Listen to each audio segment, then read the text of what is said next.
Estamos acá con un panel de lujo realmente, que vamos a hablar con las principales autoridades regulatorias de Latinoamérica y nos van a contar cómo están viendo este momento tan crucial para todos respecto a las perspectivas regulatorias, qué es lo que está viniendo con 5G, cómo están pensando la recuperación post-COVID a través de este sector que es clave para la economía. Así que bueno, vamos a tratar de hacer esto lo más interactivo posible, con conversación breve con cada uno, y bueno, tratar de sacar lo máximo para entender, bueno, qué es lo que se espera del punto de vista regulatorio para lo que queda del año y lo próximo. Así que bueno, vamos a comenzar con el comisionado presidente del Instituto Federal de Telecomunicaciones de México, el maestro Adolfo Cueva Tejas. Así que, por favor, Adolfo, si nos cuentas un poco cómo han estado viendo, digamos, esta situación, y en base a esto, cuáles son los principales planes regulatorios que tiene el Instituto para el 2021, considerando, digamos, la actual situación y los desafíos que se presentan con la necesidad de colaborar con la recuperación económica. Muchas gracias, Sonia. Gracias a todos. Es un honor participar en este panel al lado de tan distinguidos colegas reguladores. Te comentaré que el tema de México, al igual que otros, tiene que ver evidentemente con el impacto de la pandemia por el COVID-19. Esta ha causado un grave daño a la economía nacional. Se calcula que en el año en curso el PIB nacional caerá cerca de 10 puntos en México. Es una de las más altas tasas de descenso a nivel mundial.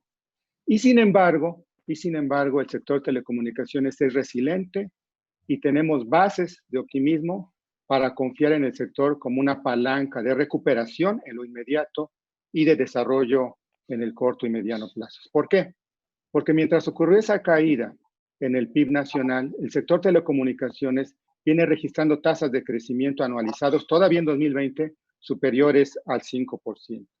Y si bien es cierto que los sectores de telefonía móvil han sufrido mermas en sus ingresos consideradas en dólares en el segundo trimestre, unas bajas de aproximadamente el 20% en promedio para los tres operadores principales, el sector de telecomunicaciones fijas es igualmente resiliente, canaliza ese gran tráfico que ha aumentado entre el 40 y 50% en el curso de la pandemia y muestra señales de desarrollo continuado.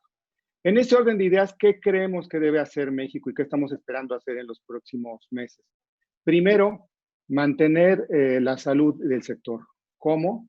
Velando, que es el caso del IFT, por nuestras facultades en materia de competencia.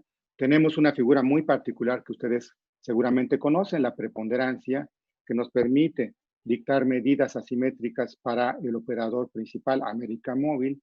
Y eso creo que debemos profundizar en la efectividad de esas medidas como un motor que dé confianza en el entorno de competencia del sector y que detone y siga favoreciendo las inversiones. Y en cuanto a 5G, me anticipo un poco, pues ya tenemos a punto las licitaciones de diversas bandas de frecuencia, medias, bajas, altas, para favorecer el ecosistema. En el año en curso, en el 2020, que teníamos pensado sacar la licitación, por ejemplo, de la banda 600, la industria nos pidió detenernos justamente por la incertidumbre financiera.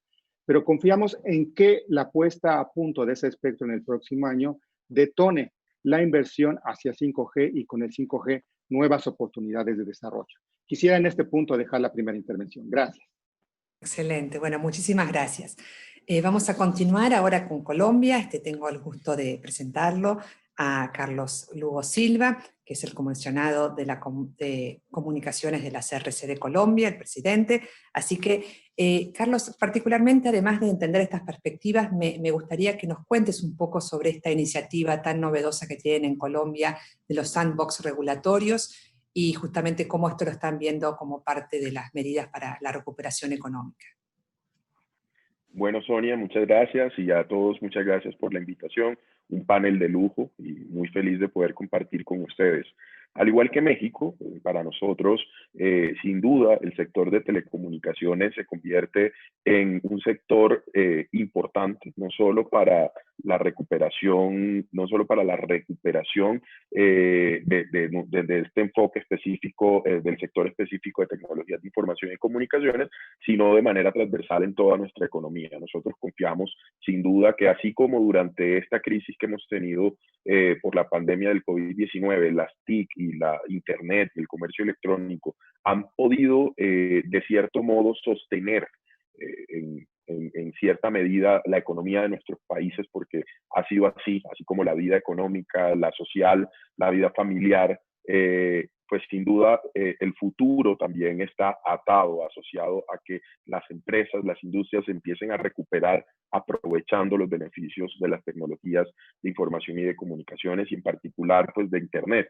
Y en ese sentido pues creemos que nuestra principal meta debe ser acelerar los objetivos de la política pública y también los objetivos regulatorios que nos habíamos trazado antes de la pandemia y que buscaban precisamente poder cerrar de manera definitiva la brecha de conectividad que tenía el país. Hoy, sin duda, tenemos unas metas muy ambiciosas que esperamos se van a cumplir en los próximos 2 y 3 años. Hacia inicios del 2024, esperamos que el 80% de las conexiones o que el 80% de los ciudadanos esté conectado a la red de cuarta generación, a la red de 4G, y eso, sin duda, es un gran salto de mediano plazo, teniendo en cuenta que hoy, seguramente al cerrar el 2020, estaremos llegando solo al 60% de ciudadanos conectados a la red de Internet móvil. Y pues sin duda esos 20 puntos porcentuales que nos van a situar allí dependerán de las medidas regulatorias que tomemos y que genere ese ambiente de competencia y de inversión propicio, y pues sin duda de las inversiones públicas que a través del Fondo Único de TIC y a través de la inversión propia del Estado pues pueda generar y movilizar la conectividad para todos los ciudadanos. Entonces, si ese se convierte en el principal objetivo o el objetivo central de nuestra agenda regulatoria, eso tiene unas implicaciones importantes. Sin duda, la revisión de los mercados de manera definitiva, la toma de decisiones que están de pronto pendientes por parte de este regulador y terminar de revisar los mercados de servicios móviles y también volver a revisar el mercado de voz el próximo año va a ser importante, y volver a revisar los mercados fijos que no revisamos hace 10 años de cara pues, a la nueva configuración que está teniendo el mercado, va a ser muy importante dentro de nuestra agenda regulatoria. Pero hay un elemento que se vuelve clave y es qué vamos a hacer para que las empresas realmente inviertan y para que esa meta se pueda cumplir, qué vamos a hacer para que el mercado sea mucho más competitivo, qué vamos a hacer para que los rincones donde hoy no hay conectividad porque no cierran los modelos de negocio, porque no hay expectativa de inversión o no hay interés de inversión por parte de las empresas, pues logremos llevar esa inversión. ¿Cómo hacemos también para que los pequeños operadores que sí quieren en estas zonas y con esquemas comunitarios poder invertir y poder generar internet fijo, por ejemplo, en las zonas más apartadas puedan hacerlo? Entonces, con esos objetivos fue que diseñamos estrategias de innovación en la regulación. Y de ahí nace la idea no solo de tener medidas que flexibilicen, y es uno de los primeros asuntos de nuestra agenda regulatoria, y es continuar con nuestra hoja de ruta para la simplificación, para la digitalización en el régimen de protección de los usuarios, para nuevas medidas de flexibilización, pero que incentiven la calidad también del régimen de calidad de los servicios de comunicaciones. Está también entonces nuestro primer sandbox regulatorio dentro de todo ese paquete de medidas que busca por un lado que las grandes empresas que quieran empezar a probar 5G o quieran probar otros esquemas de operación en zonas donde hoy no hay conectividad, por ejemplo, puedan hacerlo y puedan hacerlo sin la carga regulatoria que implica hoy el marco regulatorio que tenemos. Y entonces, de esa forma, buscamos que pequeños operadores comunitarios y grandes operadores que tienen que llevar internet a zonas apartadas, no, por un lado por obligaciones de cobertura de la misma subasta de espectro radioeléctrico que tuvimos en diciembre, pero por otro lado, pues por expectativa de negocio también puedan hacerlo. Y para eso, pues hemos diseñado en este 2020 nuestro marco regulatorio, los esquemas de sandbox, que tendrá convocatoria a partir de enero. Estamos en este momento trabajando con los operadores directamente para que identifiquen qué proyectos y qué servicios pueden llevar a estas zonas apartadas o en qué servicios quieren innovar y necesitan flexibilidad regulatoria. Entonces esto nos permitirá sin duda, y es lo que esperamos, que en zonas de pronto donde hoy no hay internet, pues pueda ir un operador y con un modelo que no los obligue a tener oficinas físicas abiertas al público, con unas formas de medición de calidad diferenciales, con una carga menor de regulación, puedan prestar el servicio. Entonces eso es lo que estamos buscando, esa experimentación. ¿Cómo nos va a ir? Esperemos que nos vaya bien, pero en todo caso dimos el paso sin que existiera en nuestro sector una evidencia, una experiencia previa, pero quisimos hacerlo porque creemos que debemos apostarle a esas nuevas formas de regular. Excelente, excelente. Sí, el tema de la innovación, mantener la competencia, tener objetivos concretos, y al respecto creo que Perú también nos puede comentar que ahí también han encontrado algunas flexibilizaciones regulatorias para alcanzar áreas rurales, así que le voy a dar la palabra a Rafael Eduardo Muente Schwartz, que es el presidente del Consejo Directivo de los OSIPTEL de Perú. Así que adelante, por favor, Rafael, si nos comentas a ver qué desafíos tienen y también pensando en esto de llegar a las áreas más alejadas. Muchas gracias, Sonia. Efectivamente, bueno, el OSIPTEL como regulador en un contexto sumamente complejo, ¿no? Sabemos perfectamente cómo ha golpeado la pandemia a nuestras economías y a nuestros usuarios en general.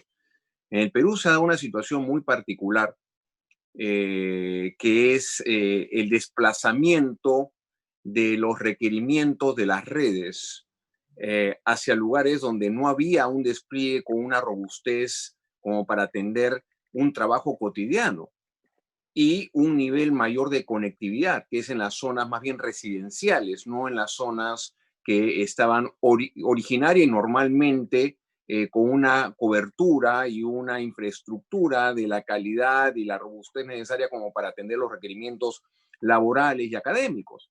Hoy en día estamos saliendo ya de esta situación de muy difícil y muy complicada conectividad durante los primeros días de la pandemia. Y esto, a su vez, ha requerido una capacidad de reacción muy grande por parte del regulador, de los OSIPTEL, y por parte también de las empresas operadoras para manejar esta situación.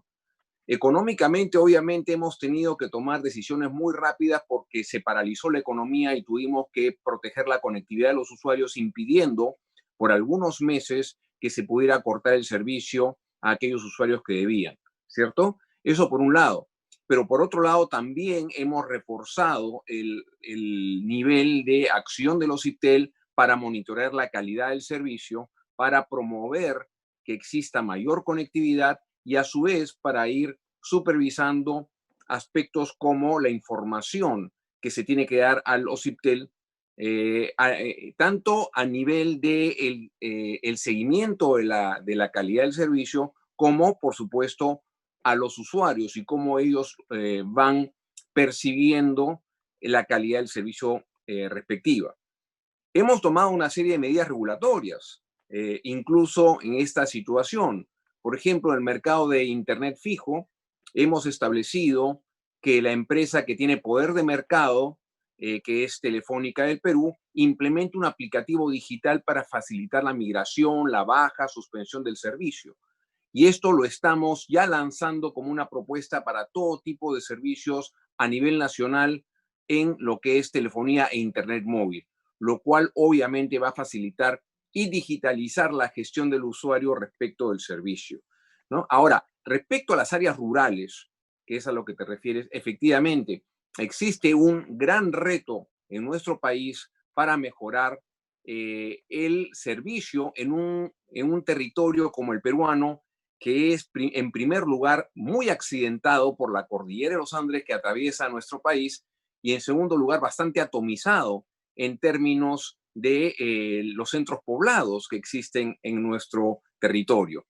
En ese sentido, las medidas que estamos tomando como regulador es, por supuesto, seguir garantizando. Hemos modificado y estamos planteando una reforma en el reglamento de calidad para efectos del mundo rural, ¿no? De tal manera que podamos garantizar efectivamente una mejor calidad de servicio en el ámbito rural, ¿no? Cosa que en verdad los estándares anteriores no garantizaban ese nivel de calidad de servicio. Otras medidas que estamos procurando es la promoción de tecnologías que permitan una mayor conectividad con mayor fiabilidad, ¿no? Tanto a nivel de nuevas tecnologías como las satelitales en lugares como la Amazonía peruana, donde es muy difícil la penetración de las redes físicas, como el despliegue de tecnologías más recientes como el Fiber to the Home en las áreas urbanas y progresivamente avanzando hacia áreas más alejadas de las urbes.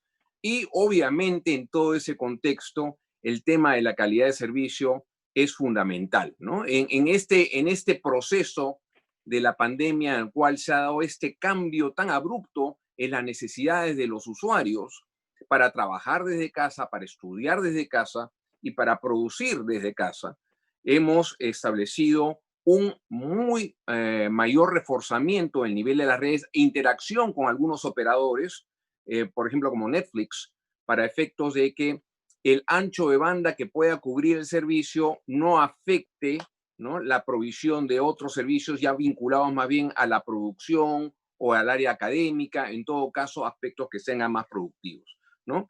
Y estamos desarrollando una estrategia de medición de calidad de servicio en forma automatizada y estandarizada, de un alcance nacional y masivo a través de una entidad técnica independiente que colabore con la participación de todos los operadores y de los IPTEL a generar este nivel de monitoreo de la calidad, ¿no?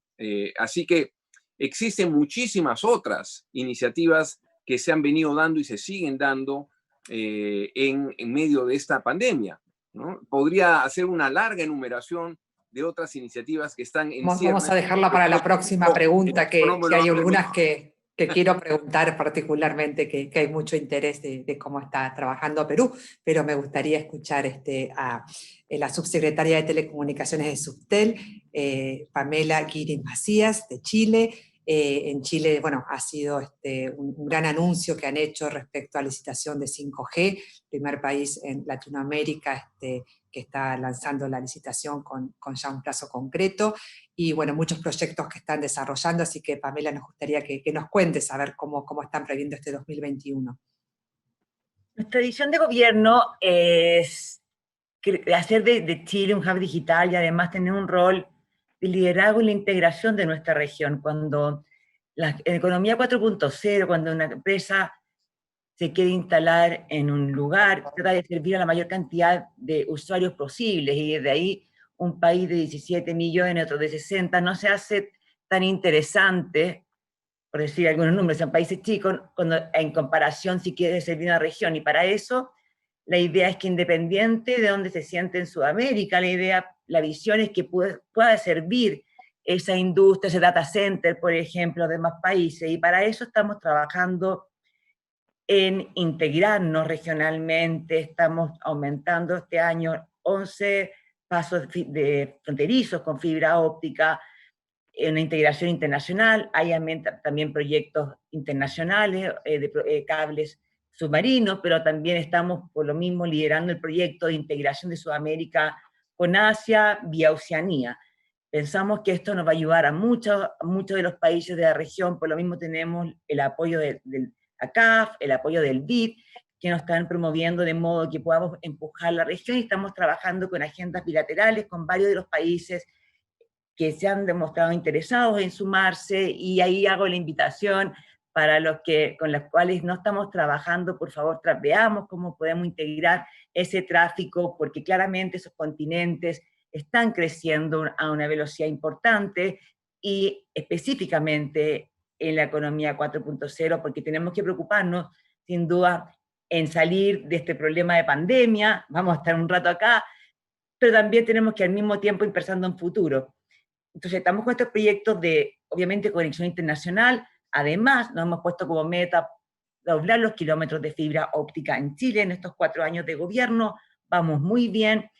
Eso lo estamos haciendo a través de simplificar normativas para agilizar el proceso de entrega de concesiones y que la empresa privada invierta, y al mismo tiempo también tenemos subsidios históricos en el ámbito de telecomunicaciones para poder conectar todas las comunas de Chile que no tenían fibra óptica troncal abierta o tenían solo una compañía, con los consiguientes problemas de eso en términos de servicio, calidad, incluso despliegue. Entonces, fibra óptica troncal abierta en casi todas las comunas de Chile va a poder hacer que proliferen los pequeños ISP, y entonces que quizás para una compañía grande de telecomunicaciones servir a una localidad de 200 casas no se justifica el despliegue. En cambio, sí para una pequeña ISP regional, local, puede ser beneficioso y lleguemos así también a esas zonas más alejadas con menos conectividad. Chile lo ha hecho tremendamente bien en términos de internet móvil. Tenemos una cobertura de 98% de internet móvil, eso quiere de personas, eso está al nivel de OCDE. Sin duda nuestra gran deuda es con internet fija al hogar, y lo vimos ahora en pandemia, que obviamente el tráfico de giga de un hogar son 10 o 40, hasta 30 veces mayor que lo que puede traficar una conexión de internet móvil, con además toda la parte de no robustez, resiliencia y eso. Así que estamos enfocados en doblar los kilómetros de fibra óptica, que se une obviamente con la conexión internacional, pero también se une con nuestro proyecto que tú mencionabas. Estamos lanzando el 5G, que obviamente requiere más capilaridad de antenas, pero también requiere fibra óptica en todos los lugares que se quiere conectar 5G. Lanzamos la licitación en Chile después de 7 años, la primera licitación de espectro, porque había muchos problemas judiciales, estaba bastante parado, por lo que partimos haciendo un plan nacional de espectro que fue aprobado por todas las entidades de libre competencia, Corte Suprema, etcétera, y nos podemos ver entonces la posibilidad de hacer 4 licitaciones de espectro simultáneas, pero independientes, en 4 bandas distintas, AWS, ST700, 3.5 y banda milimétrica.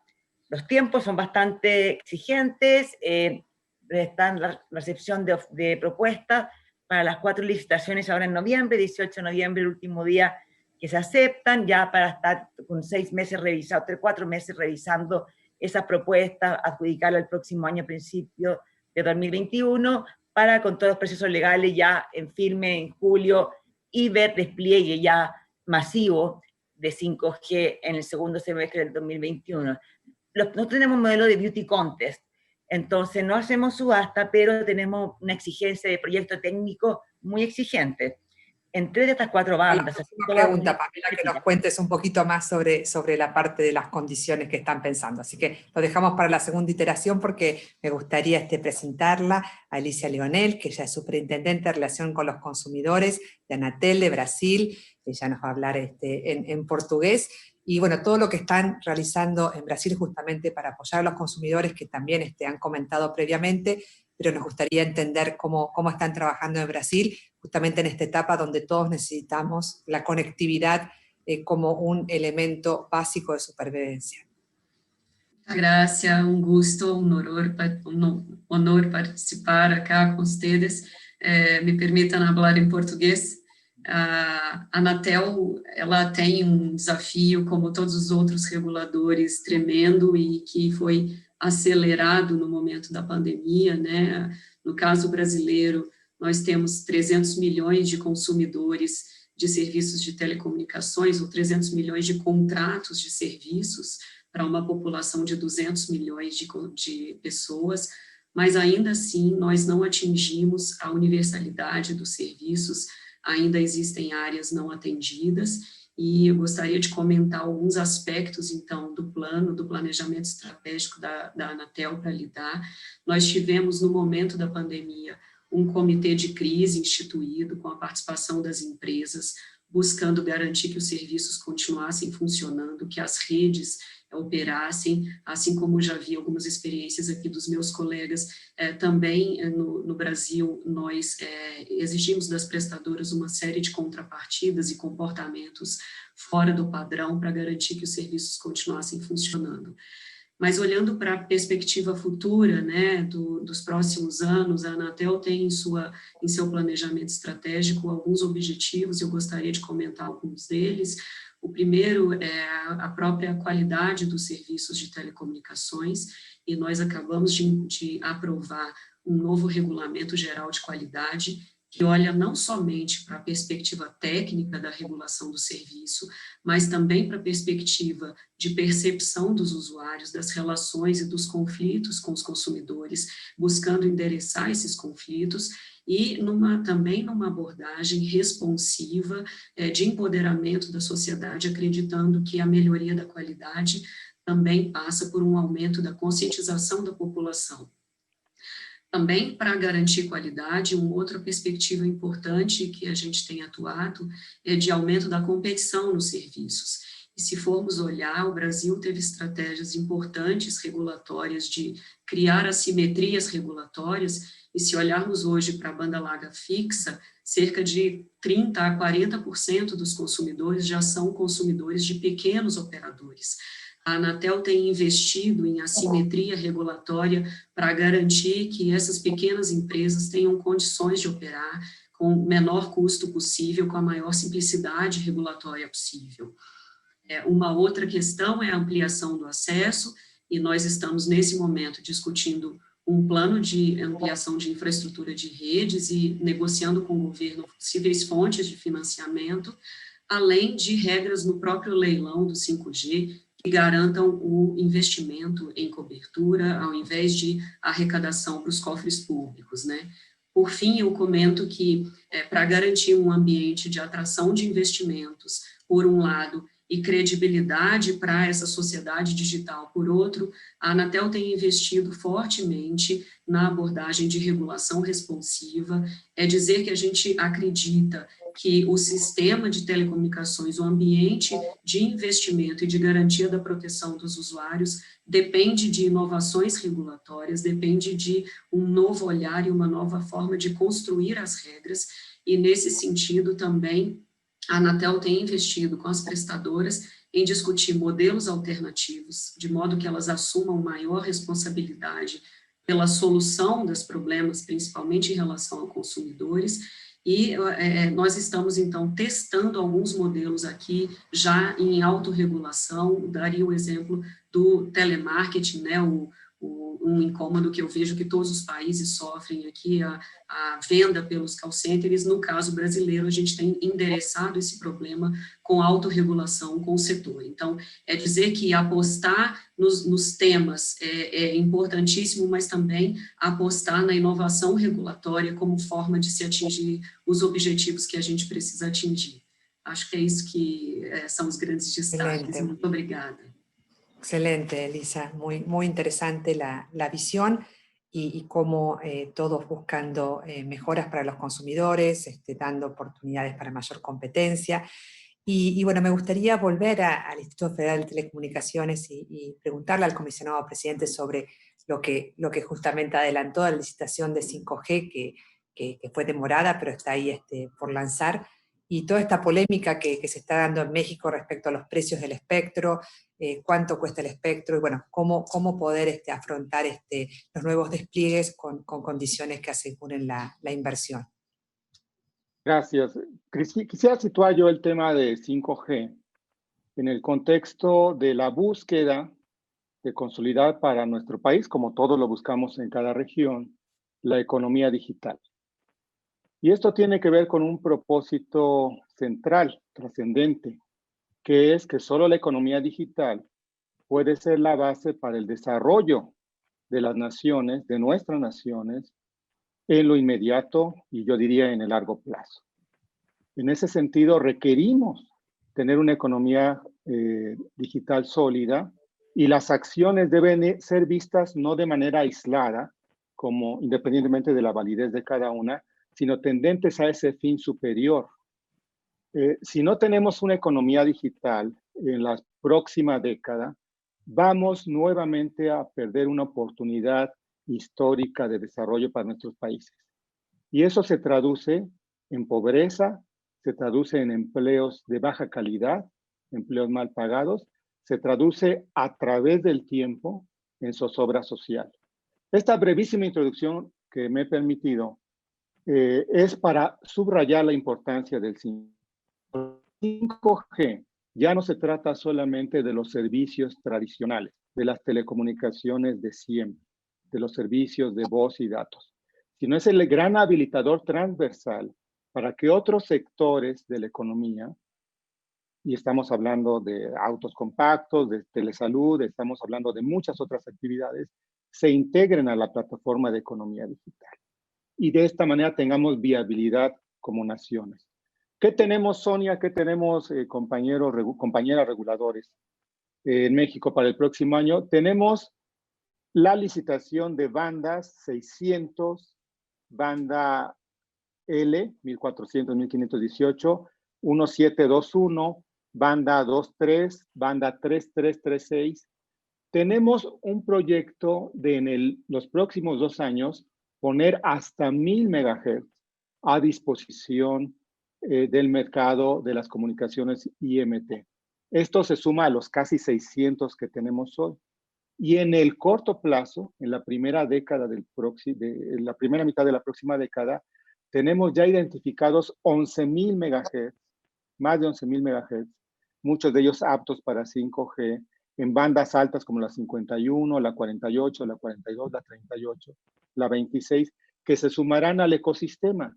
Y esto tiene que ver con complementar o incorporarnos a las economías de escala que se están dando a nivel mundial y siguiendo, por ejemplo, lo que ya es una ruta de trabajo para economías desarrolladas, como en el caso de México, es obligado el seguimiento de los Estados Unidos de América. Ahora bien, el tema del costo del espectro. La problemática, y se lo voy a decir en 2 minutos, la problemática del costo del espectro de México es que por una práctica que no es solamente de mi país, de evitarles a los operadores pagar en la licitación, en el concurso, una cantidad, un porcentaje muy amplio del valor de la banda, se ha estimado que en la licitación pagaran solamente el 20% del valor real de la banda. Y después, a lo largo de 20 años de vigencia de las concesiones, en cada año pagaran lo que en México llamamos derechos, que es una contribución fiscal, y que equivale al 80% restante. Sin embargo, este 80% restante, por decisiones del Congreso, porque es el Congreso el que fija ese valor, está sobrevaluado hasta un 60% más que para el promedio internacional. Eso hace poco atractivo cuáles son los riesgos, como ya nos pasó con un operador. Telefónica nos devuelve espectro, o no lo quieren adquirir en nuevas licitaciones, o bien lo adquieren caro, bajo el marco que les he comentado, y después, pues eso ralentiza el fenómeno de inversión, por tanto, no se da la innovación al ritmo que queremos, y eso debilita el sistema de telecomunicaciones y propende a servicios de menor calidad y eventualmente a un incremento de precios. Hemos dado una batalla desde el IFT y por lo menos hemos paliado y atenuado, detenido de momento el incremento que se pretendía para la muy valiosa banda 800, pero seguimos con una problemática estructural. Estamos en diálogo constante con el Congreso para evitar que esto continúe y para buscar revertirlo en el muy corto plazo. Eso es lo que quisiera comentar. Muchas gracias. Excelente, sí, es importantísimo que justamente las autoridades regulatorias puedan explicar la importancia que esto tiene. Cuando uno va a los ministros de finanzas, todos ven esto como una fuente de recursos sin tener en cuenta el impacto negativo que puede llegar a tener. Así que muy interesante la perspectiva. Y bueno, continuando con Carlos y el caso de Colombia, comentabas estos sandbox regulatorios que están comenzando. Parece algo muy interesante, pero realmente los actores del ecosistema digital de Colombia están preparados para este modelo, digamos. ¿Se pueden plantear que va a ser exitoso para ellos? ¿Cómo está actualmente la discusión y las perspectivas? Bueno, sin duda, es un tema novedoso y por lo tanto las empresas no lo tienen muy claro. Nosotros lo que hemos hecho durante el 2020 es trabajar con ellos. Estamos trabajando a través de unos talleres de formación con las empresas, a través de una fase que hemos llamado como de incubación de proyectos, para ayudarles y acompañarlos a identificar dónde podría haber una oportunidad para el sandbox. Porque sin duda, pues las áreas regulatorias están acostumbradas a la regulación tradicional y a participar de la forma tradicional. El modelo que aquí planteamos implica una especie de análisis de impacto regulatorio, pero práctico. Es decir, tener un año prorrogable por un año más, tener 2 años de probar un nuevo negocio, de probar un nuevo servicio, de probar una nueva forma de atención al cliente, de probar cualquier elemento sujeto a regulación, poder probarlo de una manera distinta durante 2 años, y si al final funciona, si al final generó un beneficio, un impacto positivo, poder incorporarlo directamente o avalarlo directamente, o simplemente dejar la remoción de la regulación o remover la regulación que impedía que eso se desarrollara de manera definitiva. Entonces, sí es una nueva forma de hacer regulación. Nosotros también estamos aprendiendo porque nunca antes lo habíamos hecho, pero creemos que no hay que tenerle miedo, y el simple hecho de aprender hacer de una nueva forma la regulación es una buena oportunidad y debemos apostarle a ello. Pero quiero aprovechar también para decir que no es lo único, es decir, el sandbox regulatorio es uno de los elementos que queremos usar para flexibilizar, para simplificar, para generar estímulos a la inversión y a la competencia, pero no es el único. Para el próximo año nosotros seguimos en nuestra agenda regulatoria con un enfoque de simplificación y con nuestra ruta de simplificación, y te voy a señalar unos proyectos específicos que van a ser también innovadores en las decisiones, y uno de ellos es el de reportes de información. Nosotros en el régimen de reportes de información llevamos un año de trabajo con la industria tratando de identificar nuevas formas de obtener la información, eliminando formatos. Estamos ya en un piloto de web scrapping donde los datos los estamos tomando directamente de las páginas de los operadores para evitar y para eliminar el mayor número de formatos que podemos tener. Estamos trabajando en el proyecto de digitalización del régimen de protección de los usuarios. Identificamos un 52% de trámites que hoy hacen entre operadores y usuarios que pueden ser digitalizados. Obviamente eso va a implicar un trabajo muy fuerte de indicadores de calidad para que la atención sí sea efectiva, para que el usuario efectivamente encuentre solución a sus problemáticas. Obviamente el COVID ha sido un sandbox para nosotros para probar efectivamente si la digitalización va a funcionar o no, si damos el paso hacia oficinas virtuales y menos oficinas físicas o no, pero esa es una de las decisiones que para el primer trimestre del 2021 tendremos que estar tomando. Y así tenemos la simplificación del régimen de acceso, uso e interconexión, la fase 2 del régimen de compartición de infraestructura, y un tema muy importante que es un gran reto que necesitamos además para efectos no solo del sandbox, sino de todo lo que falta en despliegue de infraestructura, y es el trabajo con los municipios y con las regiones, y con un programa muy fuerte de acreditación de municipios. Ya llevamos más de 200 municipios durante esta etapa del COVID, que hemos logrado que remuevan barreras al despliegue de infraestructura. Tenemos otros 400 municipios en el proceso, pero son 1.120, o sea que vamos a la mitad de la meta, pero es un trabajo muy importante porque de cara a 5G, de cara al despliegue, a lo que queremos hacer con sandbox y despliegue en zonas apartadas, necesitamos que no existan barreras normativas en los municipios, y ese es otro de los temas que tenemos también muy innovadores para el próximo año. Excelente, Carlos. No, muy interesante todos estos proyectos. Como bien dices, todo este COVID fue una digitalización para todos. Muchas cosas que se hacían en papel y demás nos abre la cabeza de que perfectamente se pueden hacer de otro modo. Así que fantástico y bienvenido si ayuda para eso y agilizar procesos y simplificar. Y en este sentido me gustaría preguntar, Rafael, justamente siempre seguido con Perú las iniciativas que han propuesto en cuanto a despliegue de infraestructura con facilitación para justamente los procesos de autorización, con la autorización automática, que bueno, facilita uno de los puntos críticos que siempre se plantean respecto al despliegue, como bien explicaba Carlos con estas conversaciones con los municipios. ¿Cómo están avanzando en esto actualmente en Perú? Sí, bueno, en el Perú el tema del despliegue de la infraestructura es un tema crucial, que ha tenido distintas fases históricamente hablando.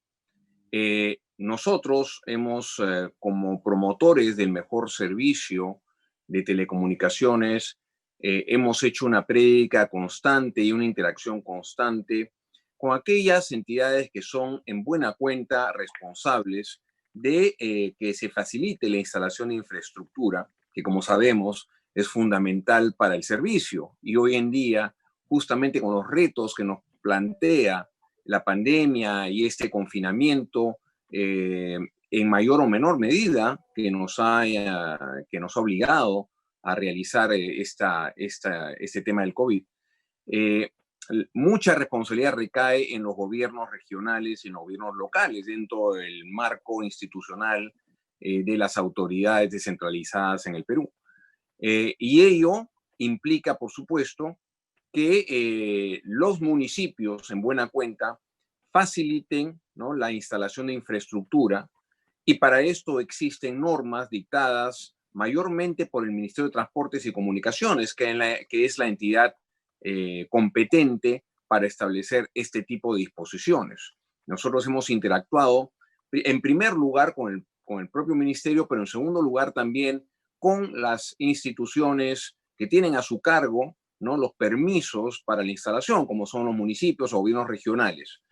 Esto, como sabemos, es un tema complejo, porque por un lado los municipios responden, ¿no?, a los clamores de los ciudadanos que se instalan ahí. Y hoy en día tenemos el reto de convencer a la ciudadanía de que la infraestructura, particularmente la infraestructura móvil, no genera ningún tipo de riesgos a la salud. Siguen dándose estas discusiones, y ahora con la aparición de la tecnología de quinta generación, 5G, a nivel móvil, han vuelto a resurgir, como todos sabemos, los rumores y los temores que, como también nosotros por lo menos sí lo conocemos, no tienen ningún sustento científico para instalarse. Entonces, en toda esta complicada discusión donde hay distintos stakeholders involucrados, también, ¿no?, cabe la injerencia de los políticos y el Congreso. Existe hoy en día un proyecto de ley en el Congreso que vuelve a instalar, ¿no?, la participación y la opinión de los ciudadanos, y a establecer permisos previos a nivel de los gobiernos locales, las municipalidades, para efectos de la instalación de la infraestructura. En ese sentido, tanto la Asociación de Fomento de la Infraestructura Nacional, que son las empresas privadas, el gremio de las empresas privadas relacionadas a infraestructura, incluyendo telecomunicaciones, tanto como los IPTEL, ¿no?, hemos mostrado también nuestro desacuerdo con este tipo de iniciativas, dado que posiblemente generaría mayores retrasos en la instalación de infraestructura. Y eso es algo que posiblemente sea común en varios de nuestros países, pero es necesario que el regulador tenga una posición muy firme y que genere, a través de los mecanismos de comunicación, influencia en los ciudadanos y en las autoridades para permitir que la infraestructura se despliegue sin mayores problemas y sin mayores restricciones. Excelente, sí, la verdad que sería una pena tener un retroceso en este sentido, así que fantástico todo el trabajo que están haciendo para comunicar, para explicar, y que bueno, todos estos atrasos en definitiva atentan contra el desarrollo del país. Así que bueno, nos había quedado con Pamela la continuación de la licitación 5G, con este esquema que están planteando de Beauty Contest, y cuáles son las obligaciones y cómo están pensando justamente las condiciones para otorgar el espectro. Efectivamente, Chile tiene una tradición de Beauty contest, pero con desempate para proyectos técnicos que llegan igual, y ahí en ese desempate hay un sobreabierto que puede representar un desembolso. Y las condiciones, por lo mismo, como no hay subasta, son bastante exigentes y aseguran y empujan el despliegue masivo. Y para 3 de las 4 macrobandas, de las 4 bandas que estamos licenciando, concesionando, estamos exigiendo que cubran en un plazo máximo de 3 años el 90% de la población, con puntaje extra, sea un despliegue temprano, y obviamente que incluya además equidad territorial, es decir, que cubra todas las capitales regionales, todas las capitales provinciales, además de algunas instituciones de gobierno y todos los hospitales municipales a lo largo de todo Chile. Esto además tiene lo que sí, en una de las bandas estamos poniendo una contraprestación, como ya se había hecho antes de algunas licitaciones de la banda 700, estamos entonces poniendo obligaciones de llegar a zonas rurales, a cientos de zonas rurales con tecnología 4G, al menos, en realidad Advanced LTE Plus, para que los cubran, que es la misma que estamos pidiendo, para que los cubran al mismo tiempo de esta licitación, de modo que esas zonas rurales que se nos están quedando atrás puedan entonces ser consideradas y sean también conectadas a través de esta licitación. Estamos contentos, estamos teniendo un proceso bastante, queremos ser competitivo. Es interesante decir que si el proyecto técnico no cumple con esta condición, lo declaramos simplemente desierto y hasta la próxima vez será. O sea, realmente es que es bastante exigente. O sea, 90% de la población de Chile, de todo Chile, en un plazo máximo de 3 años, es la verdad, nos asegura que vamos a estar en 3 años con esta tecnología cubriendo al menos 90% de la población, y tenemos también algunos puntajes extras por cubrir algunas zonas de interés económico y algunas cosas, pero que nos forma parte del proyecto técnico. Hemos encontrado bastante interés. Obviamente hay bandas que son más apreciadas que otras, las bandas milimétricas sí son una apuesta, todavía falta crear los modelos de negocio ahí, pero en definitiva en los países desarrollados sí lo están incluyendo, así que nosotros decidimos dejar poner un poco en esta licitación en la banda 26, teniendo despejada la 28 para el futuro, para hacer posibles licitaciones en el futuro. Todas las bandas en esta licitación suman 1800 MHz, las que se ponen a disposición, y obviamente también se guardan bastante espectro para futuras licitaciones que ya estamos pensando cómo serían hacerlas esas, y en qué tiempo y forma.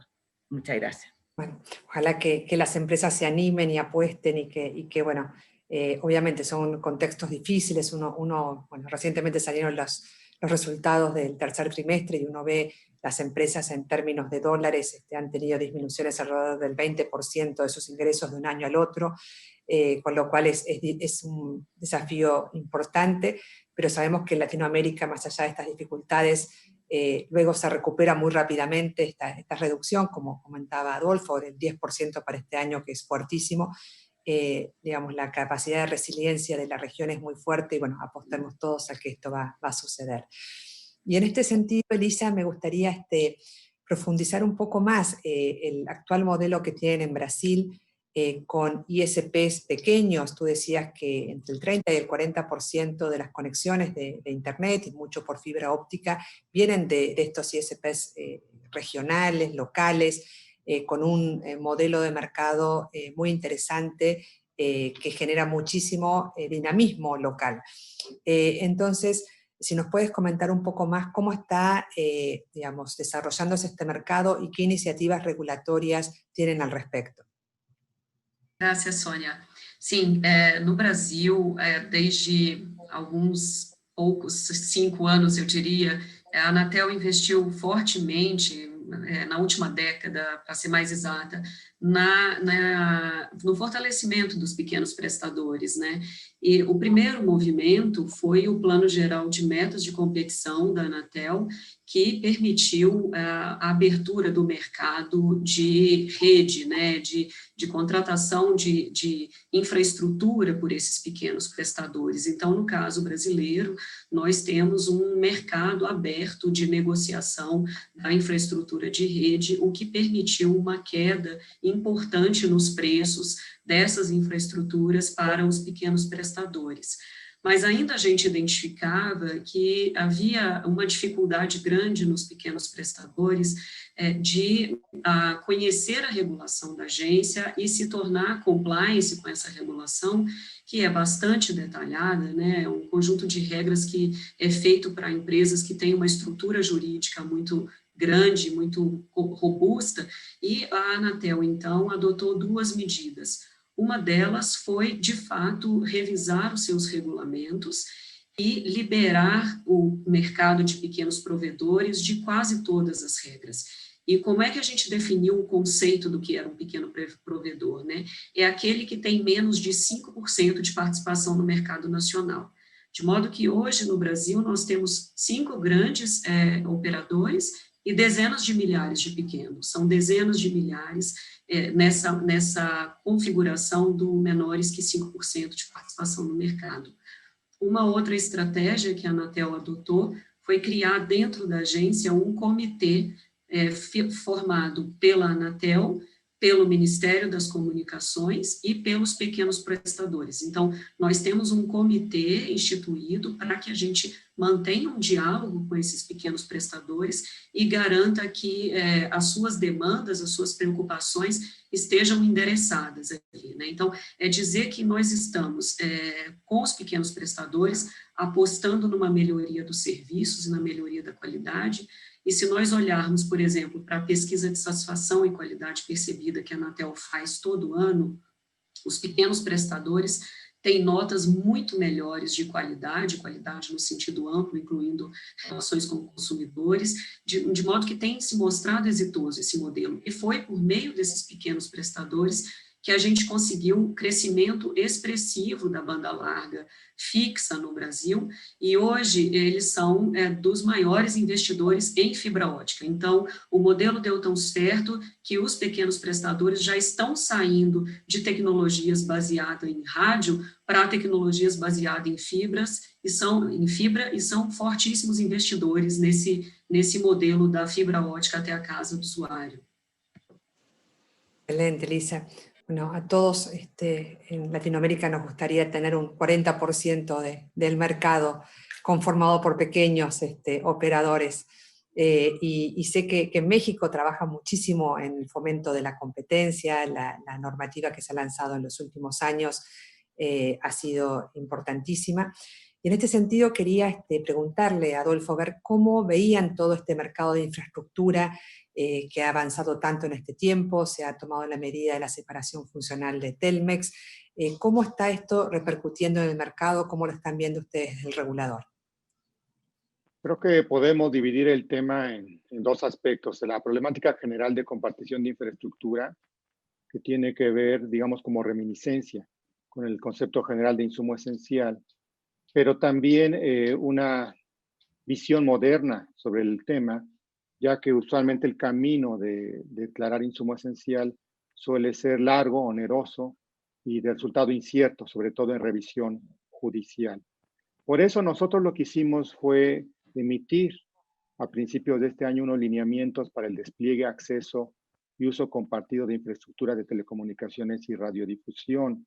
¿Qué busca? Busca un enfoque colaborativo para que la información sobre la infraestructura disponible de cada operador sea conocida, sea pública, y entonces pueda ser solicitada por el resto de los operadores. Evidentemente mediante un pago que permite recuperar costos y también obtener un margen de ganancia justo, equilibrado para el operador propietario. Además, señalamos en esos lineamientos la posibilidad de identificar proyectos conjuntos, es decir, que expresaran la iniciativa de despliegue de infraestructura en algunos sitios para que otros se sumaran y pudiesen, compartiendo costos, hacer un uso conjunto. Estas medidas, en algún sentido obvias, cobran una relevancia particular en el contexto justamente de 5G, donde tendremos una mucho mayor densidad de infraestructura, y eso requiere evidentemente enfoques en el modelo de negocios, de compartición de costos, para hacerlo factible, viable, diría yo, redituable para el conjunto de la industria. Eso por un lado. Y por otro lado tenemos el tema evidentemente del gran agente económico, América Móvil, que concentra el 70% de los ingresos en el sector de telecomunicaciones de México. Ellos fueron los incumbentes, fueron la empresa pública Telmex, que tenía la infraestructura y que fue privatizada, y entonces, a través de una decisión de hace 4 años, se les obligó a compartir, bueno, desde el principio de la preponderancia, compartir infraestructura. Y hace 4 años se anticipó la decisión de obligarlos a una separación funcional que llevara a la creación de empresas mayoristas para proveer esos servicios intermedios donde Telmex y Telcel, la parte fija, la parte móvil de América Móvil, fueran unos clientes más de esa empresa mayorista. Esto evidentemente, dado el gran dominio que tiene la empresa. Te diría yo con toda franqueza que el uso de infraestructura por el resto de los operadores no ha sido muy elevado, salvo en el tema de las torres para telefonía móvil, donde sí ya hay cerca de un 10% de las torres de América Móvil también puestas a disposición de otros. En realidad no ha sido mucho y es una de las quejas constantes. Entonces, como instituto, tenemos que mejorar en que la información de la infraestructura de América Móvil sea precisa, sea clara, para que facilite su pronta utilización por el resto de los operadores y de esa manera se cumpla el propósito. ¿Cuál es ese propósito?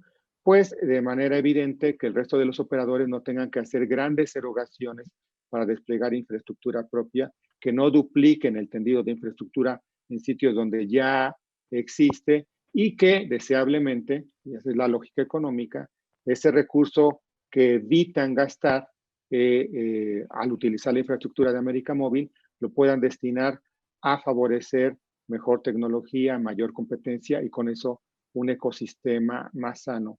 Te diría yo que vemos con optimismo el tema genérico que estamos lanzando, de lineamientos para compartición de infraestructura, y que tenemos que esforzarnos como regulador en hacer mucho más efectiva y eficiente la obligación asimétrica de compartición de infraestructura para América Móvil. Ese sería mi resumen. Muchas gracias. Excelente, muchas gracias, súper interesante. Y ya nos estamos quedando sin tiempo, así que voy a ir cerrando. Les voy a pedir a cada uno, comenzando por Carlos, unas palabras de cierre respecto a la orientación hacia los operadores de la certidumbre que buscan justamente para poder invertir y que se animen, que Colombia los va a estar esperando para desarrollar más redes y mejores servicios para los consumidores. Hola, sí, ahora sí. Ahora sí estoy, listo. Sí. No, un mensaje muy concreto, un mensaje muy concreto.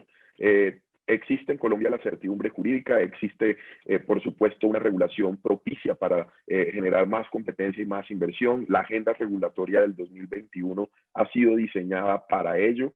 Los proyectos de compartición de infraestructura también en Colombia son muy importantes y hace parte de la agenda el nuevo régimen de acceso, uso de interconexión, la revisión de los mercados, la definición de los mercados para el próximo año. Creo que va a ser un elemento bastante clave para todo el desarrollo digital de la región y pues sin duda nuestras hojas de ruta de simplificación, de desregulación y los esquemas de innovación regulatoria están allí precisamente para que podamos en estos próximos 4 años dar el salto que tanto necesitamos en el país en materia de conectividad y digitalización. Sin duda tenemos retos también con el Congreso de la República, hay muchos proyectos de ley por allí que nos preocupan un poco, sin embargo estamos haciendo toda la gestión para que la seguridad jurídica del país se fortalezca y que las inversiones pues, puedan también redundar en beneficios para los usuarios. Muchas gracias. Muchas gracias. Y aprovecho y me despido. Muchas gracias, Carlos.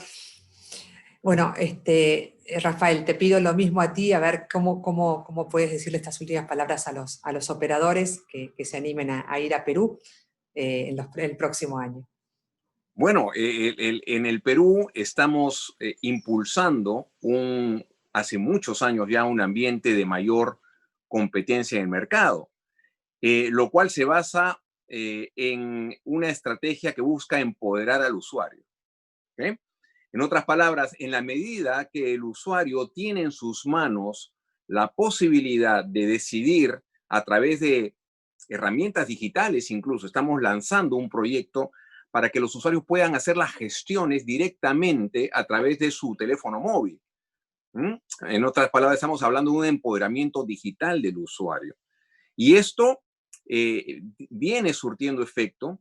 Y quiero hacer mención, por ejemplo, que hace 5 años, en lo que era el mercado de telefonía móvil, el operador líder del mercado era, Telefónica del Perú, Movistar. Hoy en día, ¿no? Estamos prácticamente en una situación de casi empate técnico, habiendo pasado de 52 a menos de 30 y tantos % del mercado, y hay otros operadores que están ya pisando los talones. Eso significa que la competencia funciona, ¿no? La competencia funciona y tiene como su base el empoderamiento del usuario. En la medida que existe esa posibilidad, la inversión y la eficiencia para dar servicios de calidad al usuario funciona, y está demostrado que funciona en el Perú. Así que bienvenidos los operadores, bienvenida la inversión, si existe esa disposición de competir, de ser más eficiente y dar mejor servicios al usuario, que justamente es la razón de ser de nosotros como reguladores en cada una de nuestras posiciones.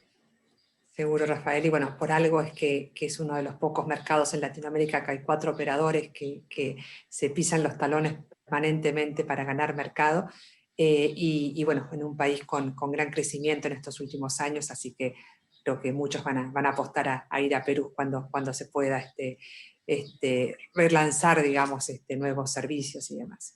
Así que bueno, Elisa, cuéntame para Brasil cuáles son las perspectivas para los operadores, incitándolos a que se animen también en un contexto donde, bueno, muchos cambios en el mercado con hoy, su cambio de estructuración que también va a dar mucho dinamismo, ¿no? Sim, no caso brasileiro, a gente de fato tem enfrentado conjunto de desafios e debates importantes esse ano e que entrarão no próximo ano, né? Gostaria de dizer, então, primeiro agradecer pela oportunidade de estar aqui e dizer que é nesse ambiente da transformação digital e da disrupção tecnológica que a gente se encontra, que a Anatel tem feito todos os esforços para garantir um ambiente seguro e sustentável, né? Então, é de um lado dizer que nós temos que flexibilizar a regulamentação e abrir caminhos para que os operadores tenham espaço para investir, segurança jurídica nos seus investimentos, de outro lado, também para garantir um ambiente propício e sadio para a transformação digital, garantir a confiança dos usuários, né? Então, estamos trabalhando com medidas de proteção dos cidadãos, o Brasil está agora implementando a Lei Geral de Proteção de Dados, mas sempre nessa perspectiva da inovação regulatória, dizer que se temos serviços e tecnologias inovadoras, também temos que apostar em regulação inovadora como uma alternativa para criar um ambiente de negócios saudável e, ao mesmo tempo, que proteja os cidadãos. Acho que é por aí. Queria mais uma vez agradecer. Qué bueno, Elisa. Bueno, muchas gracias. Y Adolfo, bueno, también te pido a ti las palabras de cierre. Gracias, Sonia. Gracias a Conecta Latam.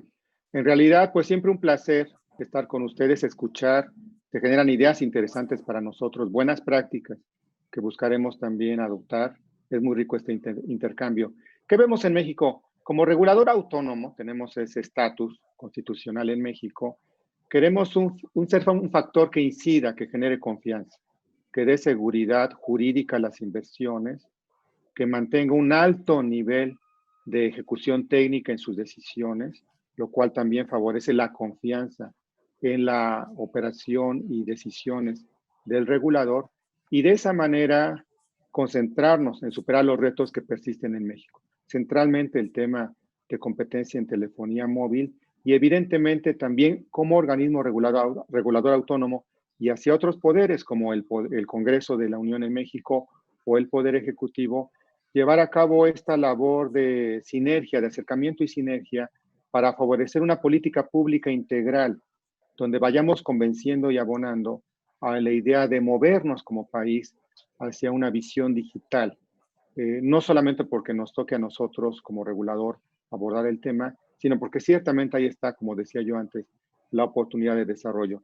Entonces creo que debemos invitar a todo el conjunto de autoridad pública y al sector privado a abrazar una visión de lo digital para promover el desarrollo humano, para promover la prosperidad de nuestras naciones y de esa manera pues conseguir los objetivos de toda sociedad, que son estabilidad, son, sí, lo voy a decir, felicidad para sus habitantes.